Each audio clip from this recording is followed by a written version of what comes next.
সবচাইতে ডেঞ্জারাস জায়গায় বসে আছি আমি যা বলছি যদি আমি আমল না করতে পারি, কালকে দেখবেন জাহান্নামে আমি চলে গেছি, নাউযুবিল্লাহ।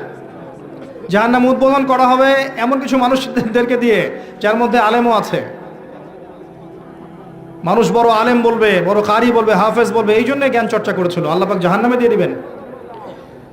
এমন মানুষ আছে জাহান্নামে নাড়ি ভুড়ি বের হয়ে যাবে, চারপাশে ঘুরতে থাকবে। মানুষ এসে বলবে, কি হয়েছে তোমার, কি আমল করেছিলে? সে বলবে, আমি কুনতু আমরু বিল মারুফ, আমি মানুষের সৎ কাজে আদেশ করতাম, কিন্তু আমি সেটা করতাম না। আমি মানুষকে অসৎ কাজ থেকে নিষেধ করতাম, আবার সেটাই নিজেই করতাম।